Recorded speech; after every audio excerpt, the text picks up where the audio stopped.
Hello and welcome to Jana Brock's Bunny Talks. Today we're going to talk about primary enclosures, that is rabbit housing. This is a topic that can be a little bit tense, misunderstood. It's been taught incorrectly historically. So we're going to dispel some myths and talk just briefly about the appropriate size for rabbit enclosures.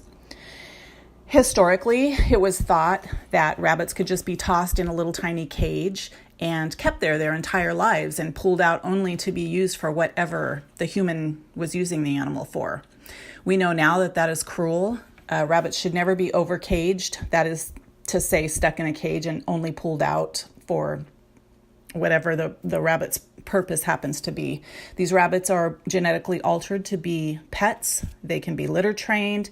They're social animals. They enjoy time around humans. And they thrive when they're bonded to a partner, responsibly bonded and carefully bonded. When in a primary enclosure, the rabbit should be able to, on its hind legs, stretch all the way up with its paws upward as far as it can stretch up and still have a little space over its head. So the tiny little made-for-rabbit cages that were historically used are not an appropriate size for rabbits to keep them in. Also, regardless what size your primary enclosure is, the rabbit should be given plenty of space and time outside of its enclosure every day. Rabbits are sprinters, they're runners and they're jumpers. In fact, their biology demands that they be given lots of space to run, jump, and play every single day, several times a day. So though they're not long distance fast runners, they are short sprinters, which means they can get up to pretty good speeds in short sprints of running. They run and jump and play when they're happy and they have enough space to do so. So make sure that your animal is being exercised properly in addition to having an appropriately sized container. In my book, Bunny Conversations, The Entertaining Dialogue of Pet Rabbits, there is a chapter specifically dedicated to primary enclosures. It talks about enclosure bars, flooring, how your needs will vary depending on the size of your rabbit and even possibly the breed. So if you haven't gotten a copy of Bunny Conversations by Jana Brock, it is available on Amazon, Barnes & Noble, and other book outlets all around the world.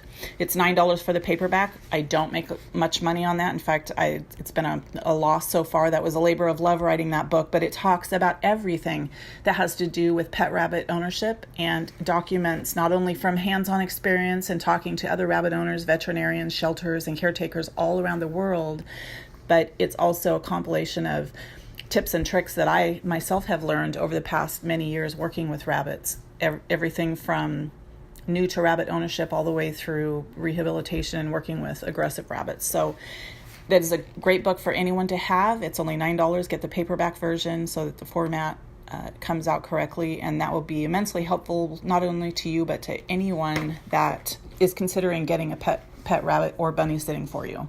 Remember that small rabbits such as dwarfs will require less space than average-sized breeds such as lionheads, Rex breeds, Angoras, mini lops, etc.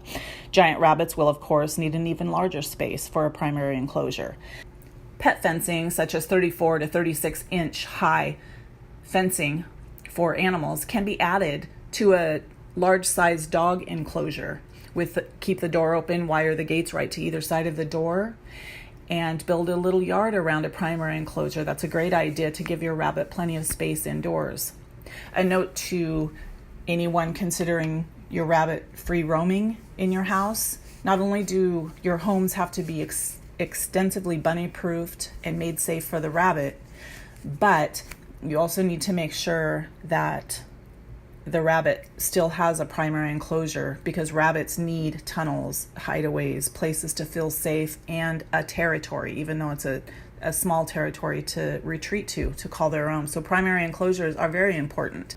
Unfortunately, today, sometimes new rabbit owners get the idea that any enclosure for a rabbit is bad for them and that all rabbits should be given free roam of the house, and that's simply not true. There are great advancements in the size of rabbit enclosures and the creativity that many rabbit owners, such as myself and many of you and many others, have shown in building adequate size primary enclosures so that not only is the bunny safe when you are not home or can't be right with them, but they have a place to call their own and retreat to. Again, there's more information on primary closures in my book, Bunny Conversations, The Entertaining Dialogue of Pet Rabbits by Jana, available on Amazon and other book outlets. You can also visit loveyourrabbit.com. We have many articles about rabbits.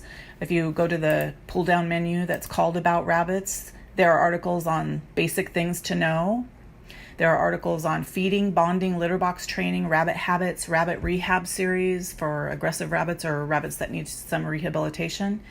There are articles on rescuing and rehoming, safety and handling, very important topic when it comes to responsible pet ownership.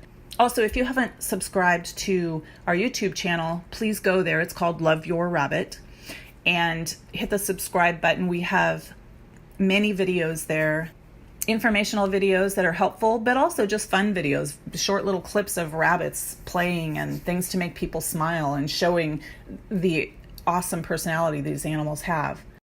So follow us on Instagram. Go over and give our Facebook page a like. Both of those accounts are called Love Your Rabbit. And then hop on over to Amazon and get Bunny Conversations. That every sale of that book helps us. It helps rabbits in need. We don't make a lot on that book. It was a labor of love to write it, but it's been helpful to so many different people. The newcomers to the rabbit world, bunny sitters, training bunny sitters, and it's helpful to experts who are just looking for some great tips and tricks. It's also a fun and entertaining book for people who don't know anything about rabbits, nor do they have a rabbit or any interest in getting one. It's got a lot of funny, entertaining conversations in it between several rabbits. And so go on over and get that book. That helps us a little bit. Certainly helps a rabbit in need somewhere. Tell your friends, like, share, subscribe to my YouTube channel. As always, be kind to animals, and thank you for caring.